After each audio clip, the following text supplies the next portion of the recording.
All right, shall we move on to the second story of the night? Let's do A it. big year in education. Oh, is this Eric the Stanford. structured literacy and maths? Is this what we're doing? Structured mess is now back on the radar. And she's delivered some resources. So let's have a gazer at Resources. at what's going on. If I can get my Do the timestamp resources have correctly. spelling mistakes in them? I don't know. They've been pushed out pretty quickly, so possibly. Let's have a listen. Where hundreds of thousands of new maths books are being packed up for schools. The distributor says it's the biggest education order they've done in the shortest amount of time after the government brought the introduction of its new maths curriculum forward, citing the scale of underachievement. We really are grateful for those textbooks and those resources, but they're not the answer to an improvement in mathematics. What is the answer is teachers who are confident to be able to deliver, to be able to teach that effectively. Professional development for the new curriculum won't start until late January. It's not, term one next year and we're all doing it perfectly. And we've been really clear with the sector. Just go at your own pace. The pace of Famous last words. Go at your own pace. I think their pace was doing it completely fucking differently, but all right. So I have an issue with the go at your own pace because it's almost contradictory to something she says a bit later where it's like the best time to start was yesterday, we've got to hit it hard, we've got to get this done. And it's like, well, which of the two is it? So I'm having a thought of like, well, if she's saying go at your own pace about getting up to speed, at what point is she going to start cracking the whip and say, it's not good enough, you're not keeping up with the pace and you need to move faster? And or is she going to look at the results in a year's time and go, these still aren't good enough? So the sector needs to pick up the pace even faster. Which of the two is it going to be? Is she going to say, hey, look, the results aren't showing just yet, but everyone's going at their own pace, we'll get there? Or is it going to be, we're not getting there because everyone's going too slow, hurry the fuck up? Or third option, we're not going fast enough, so we need more of those charter schools and all of this privatization stuff because they'll be able to give our kids what we need. And don't we want to prioritize that? Don't we want to make sure that our kids get what they need, even if you don't like it?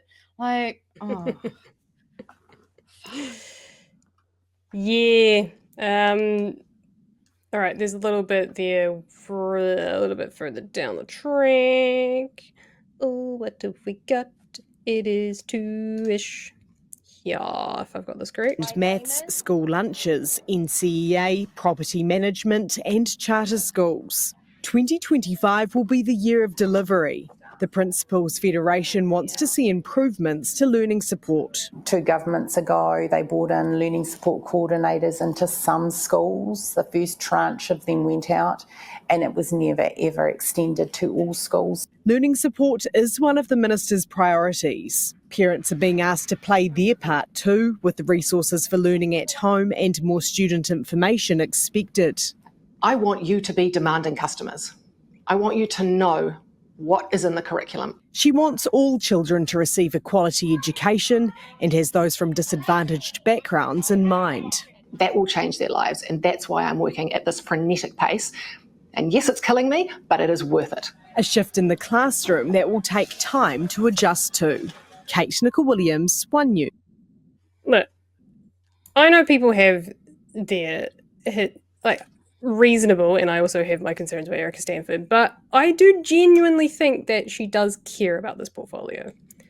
However, I don't think she's going about it the right way, and I think she needs to actually start listening to the sector a little bit more. Yes, 100% structured numeracy is the way to go. There's no other way to teach math, unfortunately. Math is one of those things that's foundational. You got to build on it. But expecting teachers who are already underfunded, who already don't have support in the classroom and are getting continually their funds cut, and they won't increase the pay for support teachers either, you're not going to see the results that you want. It's not going to happen. Mm-hmm. I mean, like, yeah, she's got. And I don't know whether or not it's her government that's like cutting her budget, or if it's Like, I don't know. I mean, at the she's end of the going along with it. day, I don't know. she's aligned herself with the party that has been doing what they've been doing. Like, does it really matter? Like, even if it isn't wholly that she can do much about it, at the end of the day, she chose to be in that party. She chose to be under that coalition, and like, she chose to align herself with ideals that honestly are not conducive to children's education. Like, even just trying to be like, oh, well, structured maths and literacy is 100% the best way to teach kids. Yeah, because we've totally not learned that actually a lot of kids learn in different ways. So what the best thing to do is actually have options and have like multimodal ways of teaching people, and allowing the kids that need certain types of teaching to be taught that way. But, you know, with how little teachers we have and how little support and understanding we have for those things, like, that's not going to happen. Like, what we need is when you've got more resources and people and customized education. Not this one size fits all, because let's be honest, it's never fit all. Never, ever. And it's never worked for everyone. It was never supposed to. It was supposed to be easy to administer. And I mean, a lot of that, like, a lot of the schooling that we have is based on when, like, industrialization started happening, and they changed it. All about, like, training people to, like, be able to go and do all these work. It's like a whole thing. And so it's just stupid. Like, yep, she's passionate, and I do believe she cares about kids, but she's not, like, doing anything to actually help them. There's on this, I'll come back to the video in a second, there's something else there, but this is something else that I found, which I thought was quite interesting. This came out a couple of days ago, or 10 days ago. Stanford braces herself for a year of cuts and reform. And this, I have to say, after I had that opinion of she's not that bad, it definitely changed my tune after I listened to this one. But there's a great comment at the end.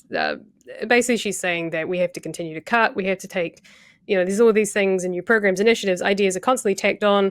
They might count for a good headline among bad results, but the return on investment, the impact of student outcomes aren't there. And it's basically the same thing of, like, we're spending $20 billion a year and results are going backwards and all this sort of stuff. And I was like, actually, Erica, you're not, I don't like you right now. But that aside, at the end here, and the newsroom always has the best comments at the bottom, and I think it's because they're one of the only ones that actually have comments, and they're actually reasonable. I swear it's like the same 3 people. There might be bots for all I know. I don't know. But there's reasonable stuff out here, which is quite nice, which is like, I think Stanford is amongst the best performers, but I felt that this report relaxed distance from the subject. Yeah, fair enough. Bill Hales, I love this. Stanford says there's still a way to go in closing the equity gap. That would be the understatement of the year. Her program is structured literacy could well be a positive contribution for all, I know, but it'll be a limited one so long as we preserve the neoliberal this is an old man, I love this, neoliberal commitment to the transfer of the nation's wealth into fewer and fewer pockets. Can't keep squeezing the education budget until there's no one left to do the teaching. And I'd suggest she maintain the current funding and redirect some of it. I agree. She could get some of our teachers and teacher aides back from Australia, for instance, or offer proper salaries to keep people here. My take on Erica Stanford is that she's somewhat of a lone intellect within a party, and that she's someone who cares about society, but she's supporting an economic agenda that undermines her initiatives. Same problem she's got with the abuse saga. Maybe she's trying to affect change from within. Perfectly sums up my thoughts on her. Whether that's true or not, that's how I feel about it as well.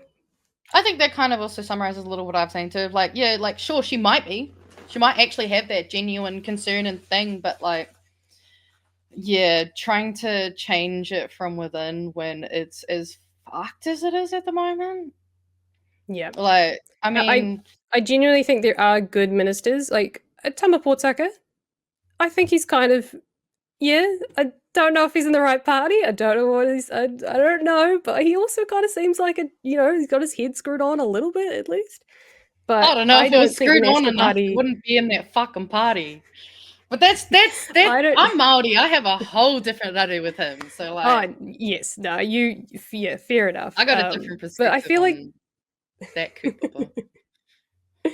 there's I think there's genuine national MPs, but I think they are either they go about it with a different ideology or they have been thrown into a coalition that they do not agree with. I mean, Erica Stanford's associate minister is fucking David Seymour.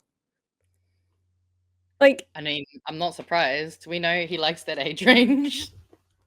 no, thank you. Yeah, so like I can't imagine trying to work with him when he's all like, charter schools, better speed the budget's going on charter schools, school lunches, I'm completely fucking with that. And Erica's like, I want to do good stuff with math and I want to actually make change,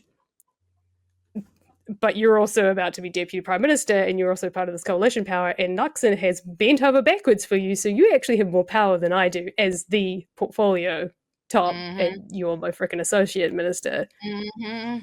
Yeah, I would be ripping my hair out every 5 minutes if I were her. To be fair, I'm actually wondering if that's why when she's like, I really care about those kids, I'm wondering if that stress that you can hear in her voice and the literal raggedness that you can see on her, I don't know if that's from the portfolio and more from trying to work the portfolio in this fucking hellscape that she's in. Yeah. Again, I don't know much about her as a person. For all I know, she could be trying to change something from the inside. I don't know why you'd try inside of that, but that's my own thing. But I've also seen a comment here. Apparently, he's basically just the translator, which I could also believe. He's the token what? He's the token Māori. Yeah, that's a little sad. Yeah. Like, imagine betraying all of your people just to be a translator for work. Wretched. Yeah.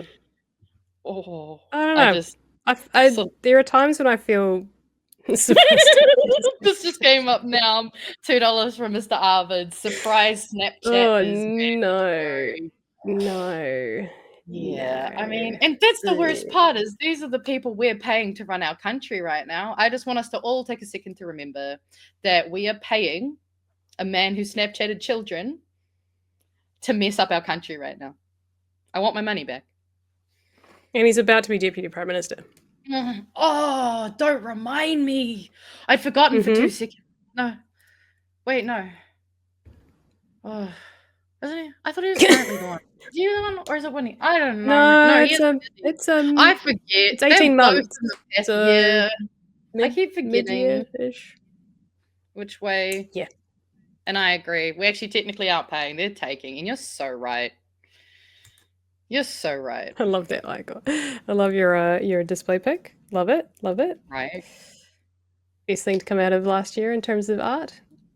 There is one extra little bit here because we didn't really get much of it. Well, we got a little bit of an expert opinion, but I wanted to share this as well because I checked it up for you. I wasn't ready for this. This was, I couldn't see when this was, but I swear it was last year. But this kind of sums up what my partner he's a math teacher, and I've been helping out with the math resources. I can give a little bit more context to this, but I feel like this is quite important to discuss as well because there's some things I could add to the discussion on this one once I find the timestamp. But he's essentially talking about the changes that they're wanting to make are not necessarily bad. It's the way that they're implementing them, and it's whether or not the industry can keep up with what they want to see. For people who don't appreciate exactly what teachers are necessarily balancing, can you explain to us what the changes are going to mean in terms of workflow?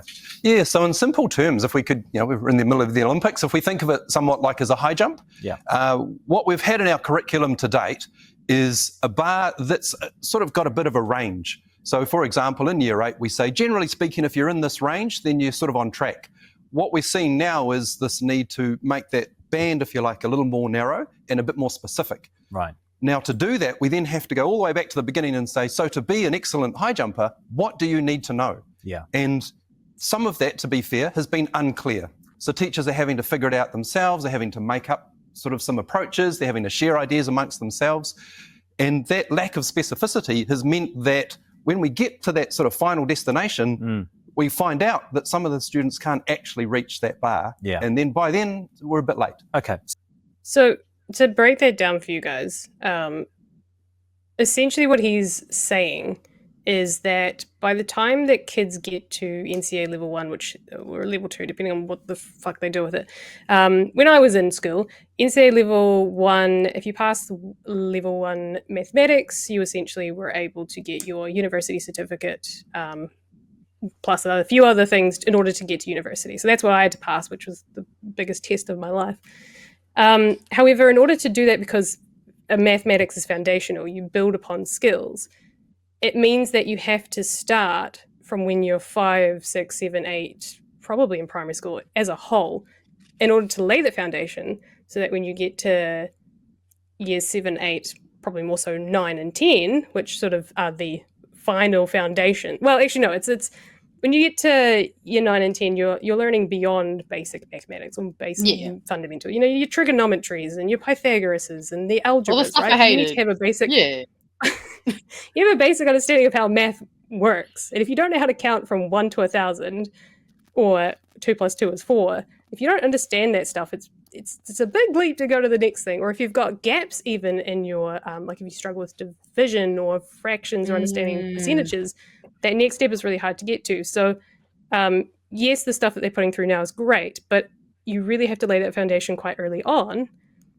But what's happening is there's been times when they haven't specified what they want you to learn by year 11. Yeah. Yes and no. But and there's benchmarks of where kids should be as they move up the scale. But what they keep doing is they keep changing what that mathematics exam is when you hit year 11, year 12, or whatever. I think they're pushing it to year 12 now. So if they do that and they don't phase it in, it means that kids who are in that awkward middle group who didn't get the foundational stuff, or the teachers of their generation were working towards a different bar, they have a massive gap that they've got to catch up to in like 4, if not 2 years of education. And you can't do that as one teacher teaching math. You can't do that for 35 kids or 50% of the class, for example. You can't do that for 15 kids when you've got kids who understand basic fundamentals and kids who are ready to move on to the next thing. It's hard work being a teacher as it is. Oh, absolutely. And I understand why they're trying to do what they're doing. And I think they are right in some respects that numeracy is really important. And that, yes, we need to tackle it from a foundational point, but you can't keep moving the bar, and you've got to phase in these types of changes. And absolutely. My partner who's a math teacher, he's great at this stuff, and he's basically said the same thing. Like, you can't expect kids to hop on the bus that you've set your bar at and do it in 2 years when they're missing. I mean, it's not the first time that these things have happened. I mean, we used to have School C. NCA never used to exist. It was your school certificate. And then they changed from school certificate to NCA. And then once I left high school, they changed to NCA again. Like, we've done this before. We're also not even accounting for the fact that, you know, you talked about that gap of kids that is likely going to happen. Has anyone also considered the fact that our current learners are a pandemic generation? We already have psychological studies coming out showing the negative effects that they've already had on their education and their psychology. So imagine adding that into then putting them further behind. That's going to have confounding like effects. That's going to make it worse. Yeah. And they're only looking at the results of this specific area and thinking that the teachers need more resources, but in order to teach things like workbooks and stuff like that. But as the Principals Federation were saying, it's not just the workbooks that's great, but we actually need more support in the classroom. And you need to allow us the time to do PD. That means we need time off, which means we need teachers only days, which means we need time away from the kids in order to develop this curriculum, in order to get up to speed so that we know what we're teaching, how it's being taught. And 2 years might not be enough for that, because you're also just doing your regular teaching on top of that. So not only doing PD, you're also doing your regular teaching. You're learning how the kids work. You're doing behavioral stuff. There's a lot. I do not envy teachers. There is, especially primary school teachers, when you're going between mathematics, English, science, the arts, everything in between. That is a tough job. Behavioral management, which is its own freaking entirely different separate part of teaching. But it's all made melded worse by the together. pandemic as well, because obviously that had huge effects. So- like, Yeah. And then there's also the societal parts of it as well. You know, you've got kids that are underfed, or you've got parents that are both working perhaps full-time jobs, if not shift jobs. They can't be there for the kids to help them out through, you know, doing their homework with them. It's not that parents are lazy and they're not doing the work. Sometimes it is, yes, I will agree. But it is sometimes a lot more complex than that. They can't be watching the kids every 5 minutes because they can't be in the home with them because they have to work in order to survive. well, that's the thing. Yeah, I'm sure so many more parents would rather actually be actively I mean, there's definitely some parents who I do think love not actively parenting and love just going off and doing whatever the fuck they do. But there's also a lot of parents who I'm sure would much prefer to have that time at home after work with the kids doing their homework, or sitting down and helping run them through fucking their emotions. You know, there are people who want to do that, but when the cost of living is so high, they have to worry about surviving before they can worry about actually putting in that extra on top. Yeah. And I mean, So to sum it up, capitalism is bad for families. Who would have guessed? Really? Honestly, I feel like that just kind of sums it up. This whole discussion actually, it goes quite nicely into my next discussion, which wasn't on the list, but it was kind of funny, and I thought we could throw it in there.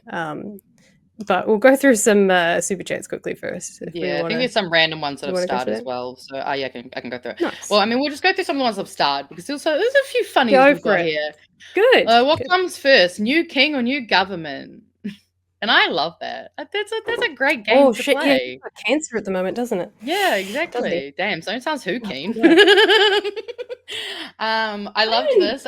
Pine for, is that a greenie pun? You know what? I'll be honest, it wasn't, but I'll take it. Also agree with Paula. I'm pining for my Māori seats. Agreed. Also, a Kieran Chloe co-governance. That is cool. I mean, if it's co-governance, we have to have a Māori in there. But you know, I love that. I love the energy. I love the energy. Co-governance. Co-leadership, co-governance. Co-governance. Co-leadership, co-governance. Because Green Parties are co-leadership. I was just thinking you meant like cocoa, like hot chocolate. Cocoa governance. Also, someone put into words basically what I was trying to say. It was designed to break the soul.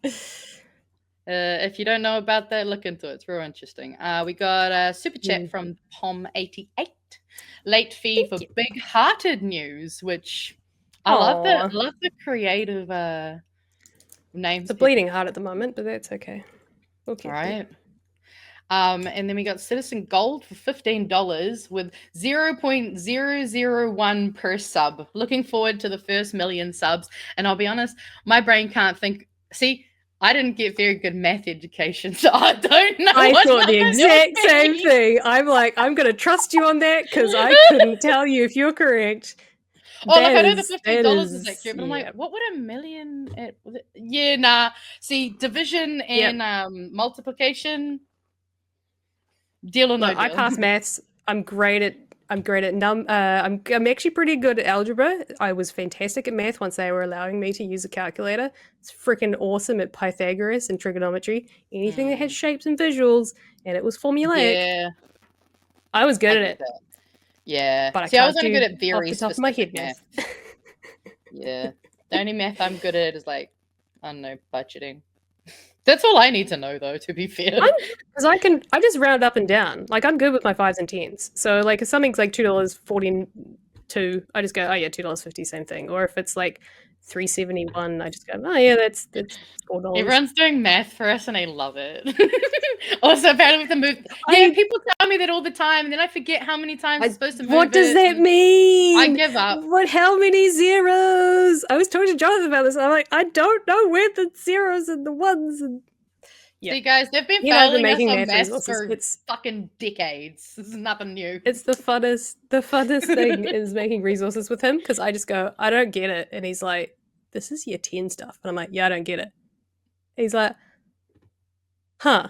I mean, and then I'm like, but if you explained it like this, yeah. if you explained also it like depends this, on it would actually make a lot more sense. Well, and that's the thing is, like, I had one math teacher that could teach me, and then every other teacher, nah, I just couldn't understand.